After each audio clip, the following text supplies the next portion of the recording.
1942. America, rising quickly from the crime of Pearl Harbor, answers the challenge to liberty and freedom. Hordes of sleek planes are guarding the skies over our homeland, while countless others are battling a treacherous foe. Mighty floating fortresses are ranging the seven seas, relentlessly hunting down the enemy, and at the same time, watching over the vital supply lanes to our allies. Huge juggernauts of American design and manufacture are rumbling along many foreign terrains in ever-increasing numbers. And far behind the actual battlefronts, another war is being waged, the war of production and still more production. Our armed forces must constantly be supplied and reinforced, necessitating an industrial output many times our normal peacetime capacity. Along both, shipyards are humming with activity day and night. Thousands of new workers have been added to the payrolls, skilled men to fashion the battleships, destroyers, and submarines that are making our fleet the greatest in the world.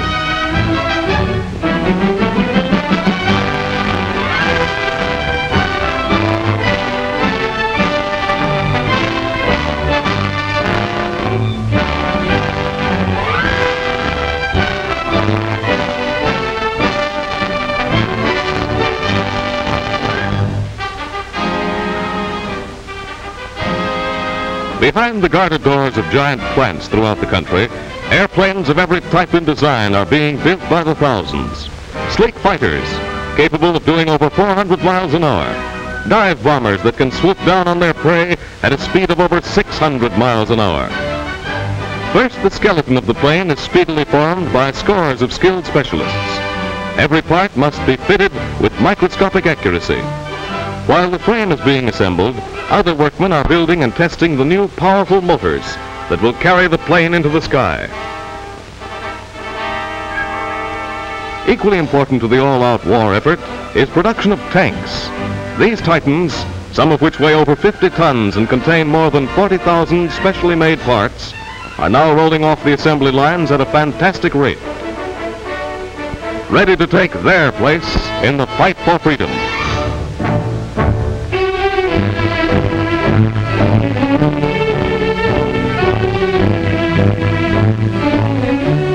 But while tanks and planes and ships are most important, they are but a few of the thousands of varied articles and products necessary for defense.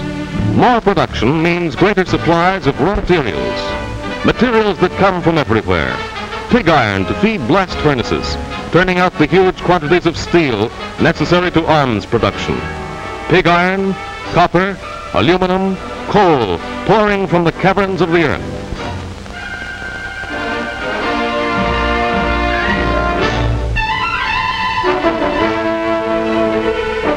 Rubber for the tires on which roll the modern mechanized army, and for 1,000 other uses. Rubber that comes from the plantations of the tropics. Materials from everywhere. Take leather, for example, so important to the production of ammunition belts, holsters, and gas masks.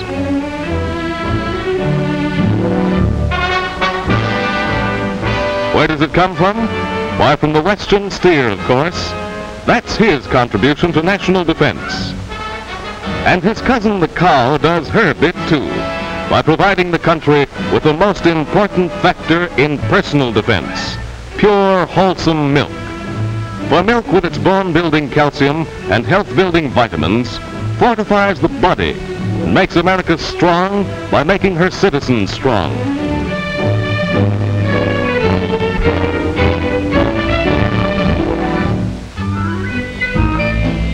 Young America learns the milk-drinking habit early, for their young bodies are constantly using up energy in the variety of activities that make up the day of the typical healthy youngster.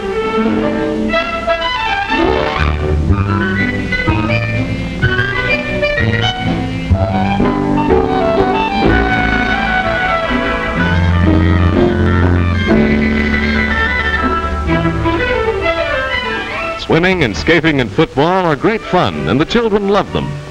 But they are energy burners, and this energy must be replaced by nourishing foods. That is why smart mothers start their children off right each morning with a brimming glass of milk, for they know that no other food supplies as many healthful elements, and what is true for the children is even truer for adults. The tension and pace of these nerve-wracking days take a toll of our energies that is potentially dangerous unless we take extra care in the choice of proper food. More and more people are beginning to realize the importance of cream on their cereals and butter on bread, topped off with a glass of milk. For breakfast is the meal that sets us up for the rigors of city life, the continuous energy-draining effort to keep up with the pace and throb of the city itself.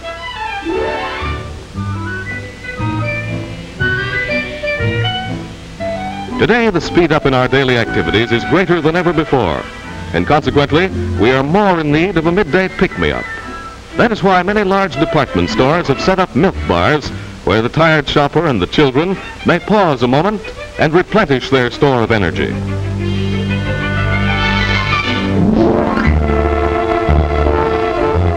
That is why milk bars have sprung up everywhere. For wise men and women realize that now is the time for all of us to be at the peak of our productive capacity.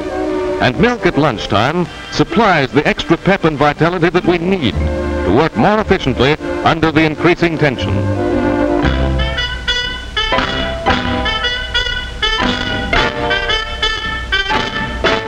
For working as they do in towers of concrete and stone, that glass of milk is their only chance to capture the healthful elements that come from broad green fields, bright sunshine, and fresh country air.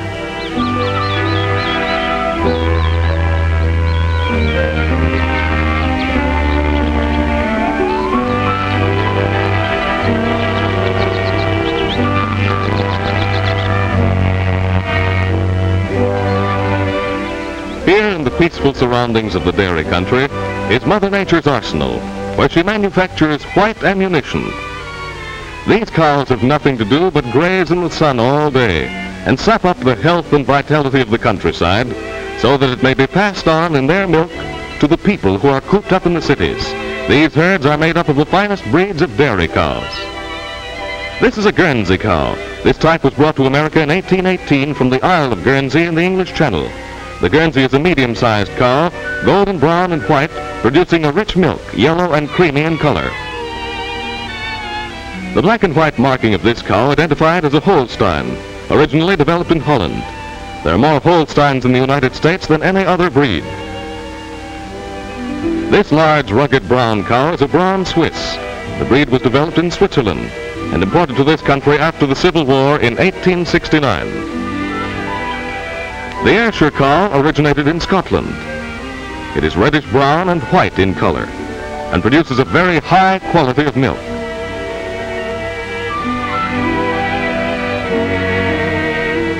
This small fawn-colored cow is a Jersey, originating on the Isle of Jersey in the English Channel. The Jersey cow produces a small quantity of an exceptionally rich milk. The world's best-known cow, Ursa, is a purebred Jersey.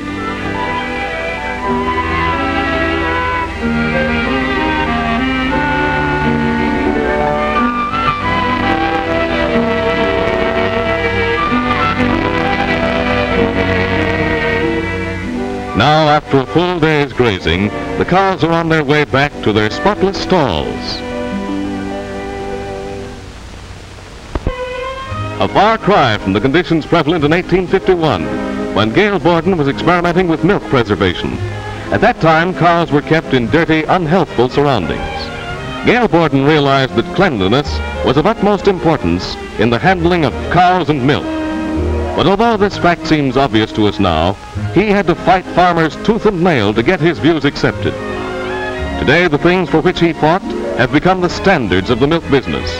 Cleanliness is the watchword, and everything from the barns and attendants to the cows themselves is under rigid inspection.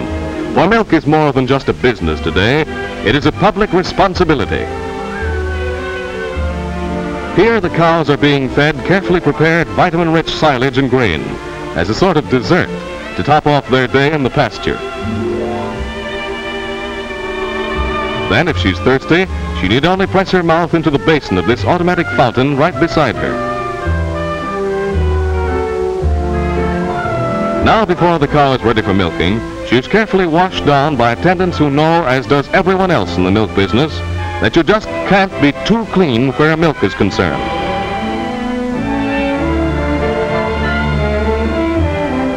Then the cow is ready for one of her regular visits by the doctor. No, there's nothing wrong with her. This doctor is one of a staff who is paid to keep cows well. For you can't be sick and have anything to do with milk.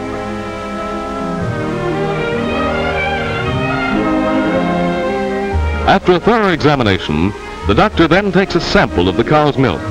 This he carefully checks for color and flakiness. And if the milk is up to the established high standard, the cow is then ready for the milker.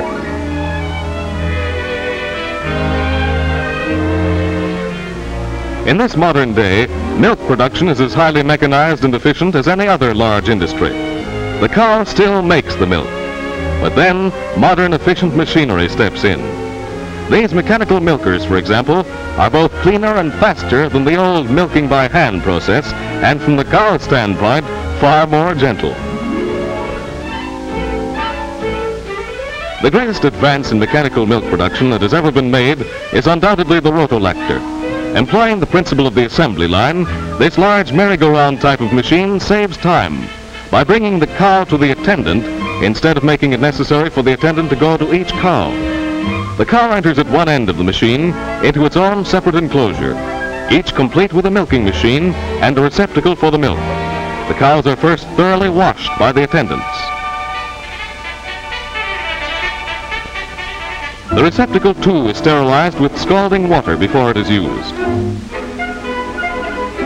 Then, as the cows move around, the attendants attach the milking machine. The rotolactor affords the utmost in protection for the purity of milk, since the human hand has so little to do with the milking process.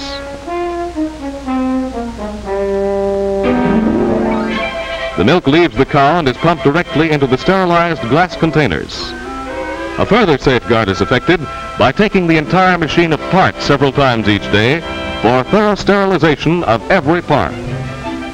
At frequent intervals, a large laboratory off the milking room takes samples of the milk for examination. Constant supervision of milk quality assures a uniformly pure product. In 5 minutes, the milking process is completed, and as each cow steps off the rotolactor, another one steps on. While it is undoubtedly the most ingenious, the rotolactor is but one of the many Borton developments designed to provide you with better, purer milk. The milk is then chilled before shipment.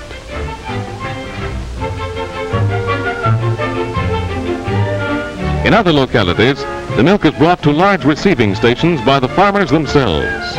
They're advised about the sanitary precautions that must be taken, not only in the production of milk, but in the transportation as well.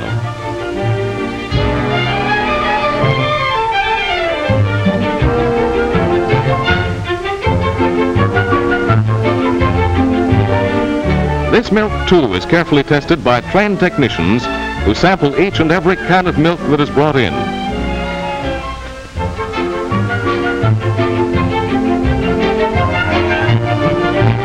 The milk is then weighed, for farmers are paid by the pound, not by the quart. Meanwhile, the cans and lids are sent through a washing machine where they are thoroughly sterilized.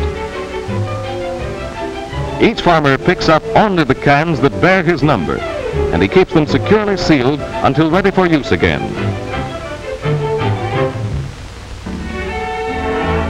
In the laboratory, every known testing device is employed to check the appearance, purity, and quality of the milk. A very careful record is kept of each farmer's product, a sample of which is sent to the laboratory for detailed analysis, from which the amount of money due each farmer is computed. These tests also give the farmer valuable information on cow feeding and diets that will further raise the quality of milk from his farm. Thus, the laboratory serves a twofold purpose. First, by assuring the absolute purity of today's milk, and at the same time, investigating and discovering the means of making tomorrow's milk even finer.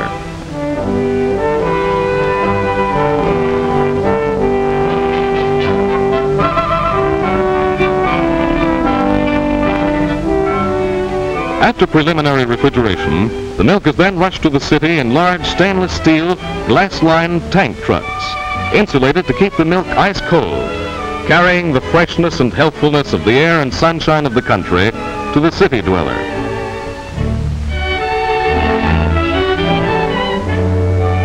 Arriving at the plant in the city, the milk is pasteurized for 30 minutes at a temperature of 143 degrees Fahrenheit as a final guarantee of safety.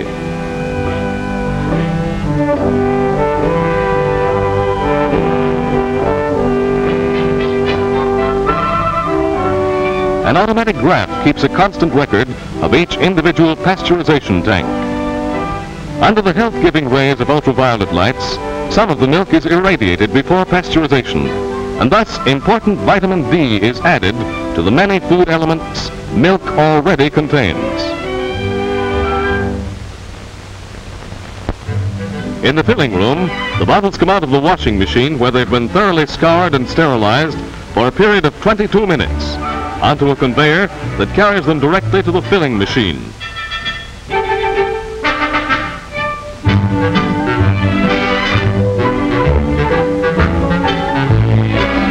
Like an army of glass soldiers, they march up at the rate of 120 every minute to each machine to receive their quota of white ammunition, powerful defender in the constant fight for better health.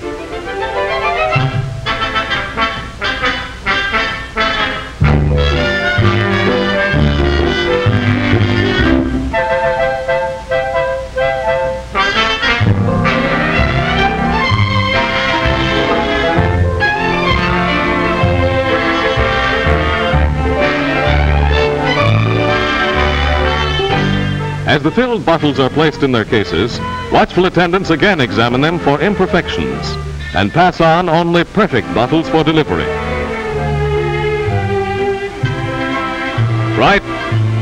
Face. These are the twin quart bottles stepping up for their double helping of white ammunition. 1, 2, 1, 2. The pace never slackens, movement never stops. For milk must be rushed from the cow to your table in the shortest possible time.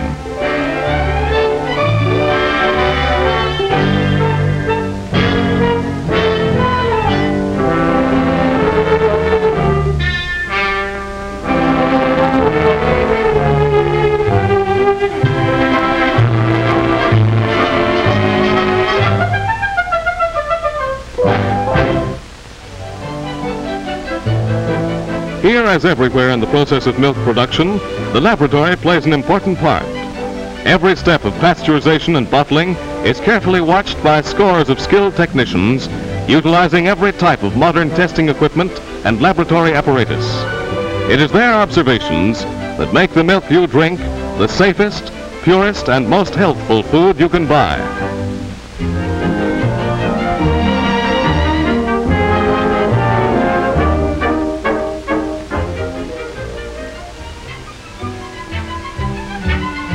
Another method of packaging milk is the single-service container. It is manufactured entirely by automatic machines. From start to finish, no hand ever touches it.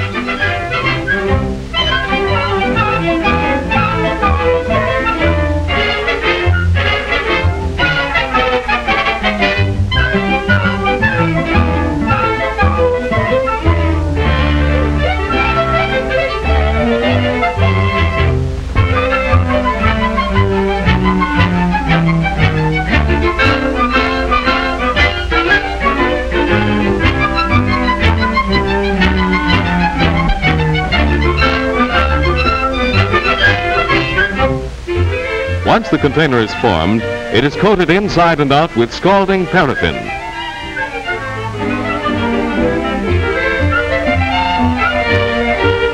The result? A highly personalized container that is used only once.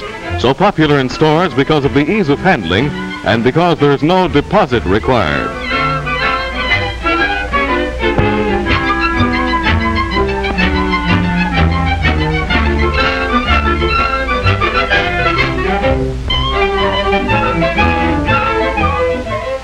The containers are filled and packed in exactly the same manner as the bottles.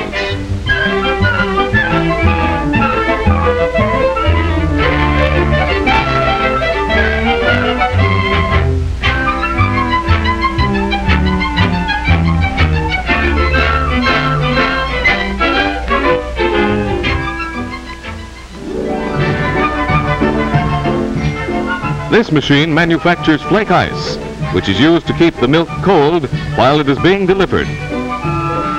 Refrigeration is essential because milk is a very perishable food and must be protected on every step of its journey.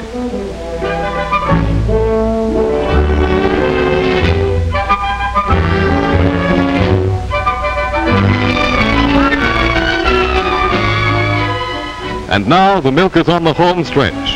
In their refrigerated trucks, a silent army of milkmen set out in the wee hours of the morning to deliver their bottled help. Down every street, along every avenue, rolls the dawn patrol.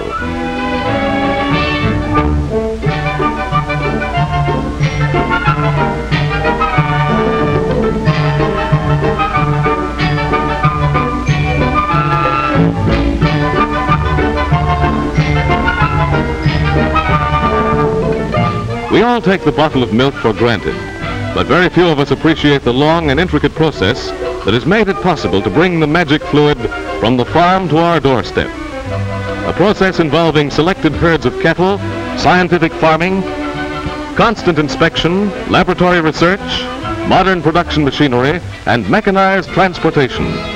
But it is far more important for us to appreciate the fact that milk is the foundation on which to build family meals. For packed into a quart of milk are a lot of essential food values that would be more difficult and far more expensive to secure otherwise.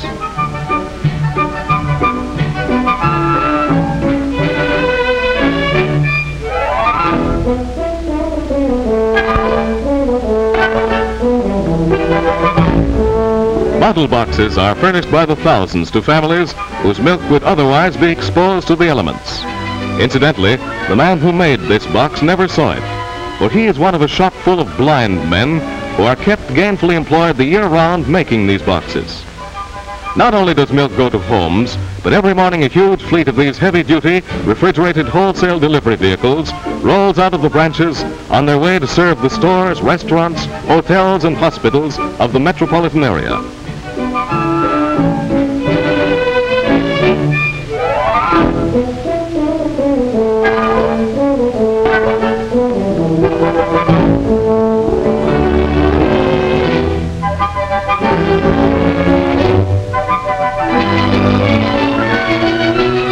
Today, milk is a featured item in food stores. In many self-service markets, these visual refrigerators permit a customer to select her own milk, cream, buttermilk, and other dairy products.